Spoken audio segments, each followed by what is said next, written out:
Hey guys, what's up? It's me, Priscilla, and today I wanted to do an arts tips and trick video, and I wanted to talk to you guys about why you need watercolor paper to do watercolor projects. I have 3 good reasons why, but I also have these various types of watercolor paper. We have cold press, hot press, and then we have 2 regular basic types of watercolor paper you have seen before. I'm going to tell you my favorite watercolor paper that I absolutely love to use for every single watercolor project. I do not stray away from my favorite paper. It's one of these 4, and I'm going to save that for last. But let's go ahead and take a look at why you don't want to use regular computer paper. Okay, here's a regular piece of computer paper, and let's say you want to go ahead and do a watercolor piece. You've got this tree in mind, you saw it, and you're like, oh, I really want to do this on a piece of paper. I have some watercolor. Let me grab a piece of computer paper or regular sketchbook paper. It will not work because computer paper is not built up for water. It's not ready for it. It's not prepared. When you throw a ton of water on a piece of computer paper, once you start moving around the watercolor, it's going to start crumbling up. And it's almost like if you took a Crayola marker to a piece of paper, a computer paper, and you keep going back and forth, back and forth, back and forth, and you see these little elements start coming up and making little crumbles all over the paper. Guess what? That means your paper's about to rip pretty soon.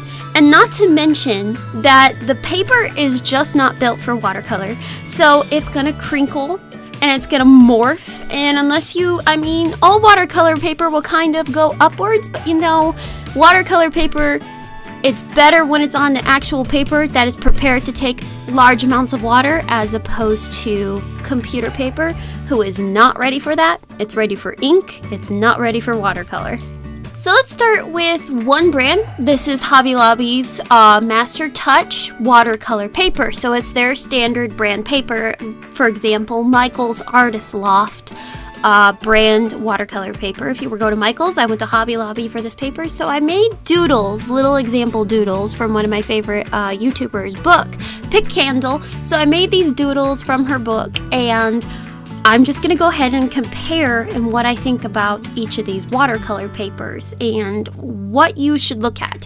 So Master's Touch is a good standard watercolor paper that you should most likely take a look at because it's a good place to start. So you're headed in the right direction. You grab the cheapest one, and this was the cheapest watercolor paper there because it was Hobby Lobby's standard watercolor brand paper. This would be the same if you went to Michael's or any other of your local art shops that have this kind of paper. I like this paper because it can handle large amounts of water. I was able to layer on top of it. It is not a cold press and it's not a hot press. It's somewhere in the middle.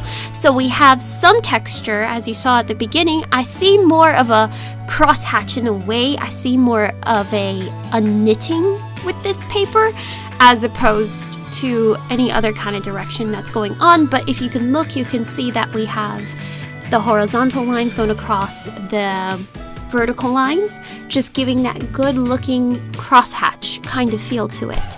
Okay, let's step it up a notch and let's go to that kind of medium quality. So we went from Master's Touch, now let's go to an actual name brand we all recognize, Canson watercolor paper. Canson is a big brand company of paper.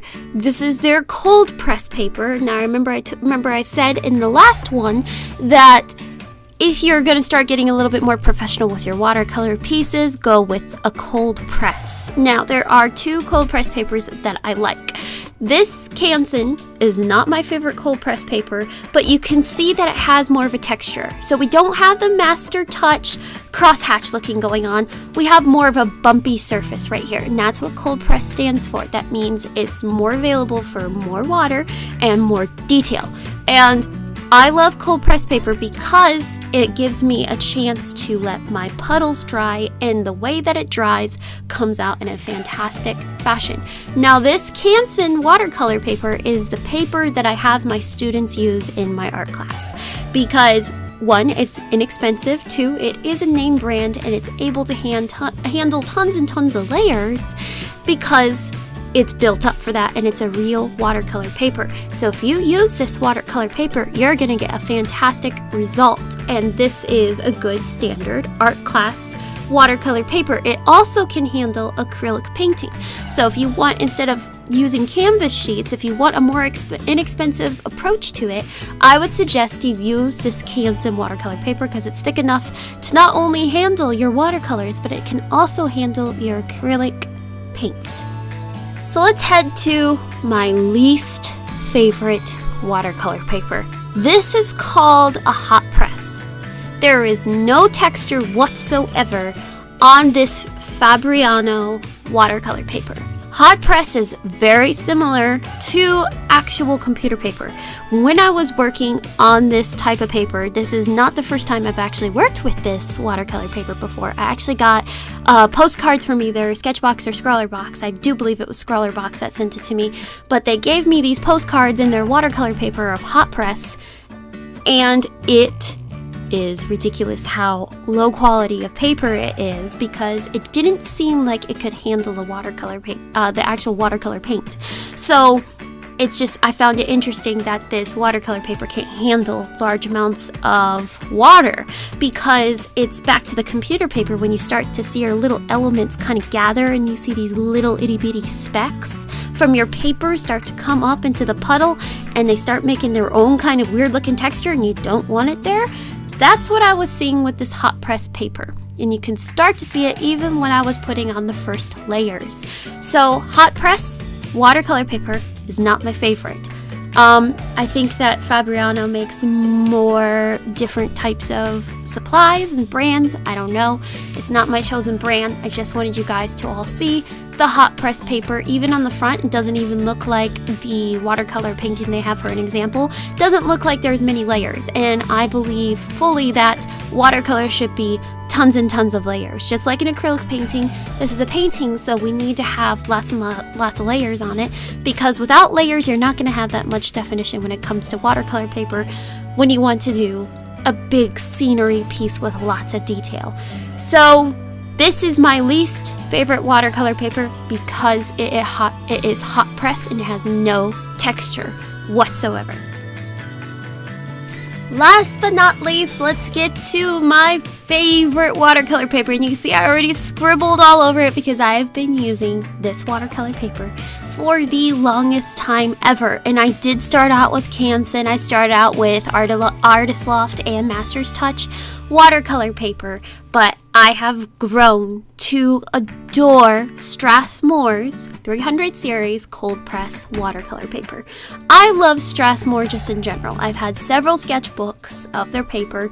I adore the Strathmore brand so much, but it came through trial and error that I discovered this cold press paper. So you can see the texture is much thicker. You have little itty bitty rivets, and a lot of people, they really don't like cold press watercolor paper, but it's all based on your own opinion as an artist. When it comes to watercolor, it's your choice. When it comes to paper, it's totally up to you. But I adore cold press paper because it gives me more leeway to make my puddles of watercolor and let them dry, and they dry in this fantastic sense. Plus, it gives me a chance to do more detail. I love this brand. I've tried the Canson brand, and I've tried other different cold press papers, but I'm not a huge fan of it like I am with Strathmore, and I have tried to stray away.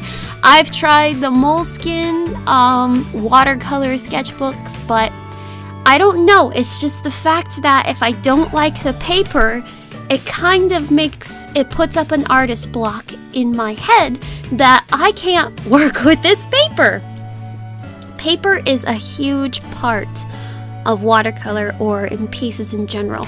You cannot put watercolor on a canvas, because if it's a canvas and it's only built for acrylic painting, the watercolor isn't really going to work out. So that's why you go for more of a watercolor type.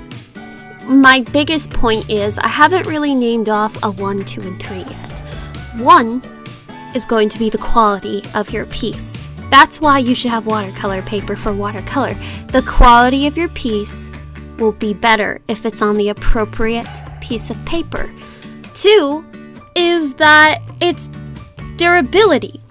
Because if you use a computer piece of paper, it's going to crinkle and not have the lifespan that it should have. It could break in the middle of the process of layering on top of layers. And I've always found that to be the biggest problem, is that the quality and durability are not working, and people always ask me, how is it that I can't watercolor well? It's probably because you have the wrong type of paper, and that could be used through hot press as well, or if you're using Bristol board, because you have to have a watercolor paper that says watercolor, whether it's cold press or if it's a more of a medium standard brand watercolor paper. But the point is, you have to feel it. If you like the texture of the paper and if it feels thick to you, you have to try it. That is a huge thing. So next time you go to Michael's or Hobby Lobby, stand in the aisle of the paper aisle and feel the paper. It sounds weird, but I stand in the aisles of art stores all the time and I feel paper, because I gotta see if I like it and if I can even work with it. And there is a certain kind of feel that I like, is especially the cold press. The cold press is what I always go for. I can feel it. Even when I'm looking at other brands' cold press paper, I feel the paper. This seems repetitive, but my third point is that if it's built for it, use it for that medium. So yeah, those are my 3 reasons why you need watercolor paper for watercolor projects. That's quality, durability, and if it's built for it, use it. So I hope you guys enjoyed this. I hope you all have a most wonderful day. Leave in the comments down below what other videos you would like to hear about, or more tips and tricks. So yes, I'll talk to you all later. Bye!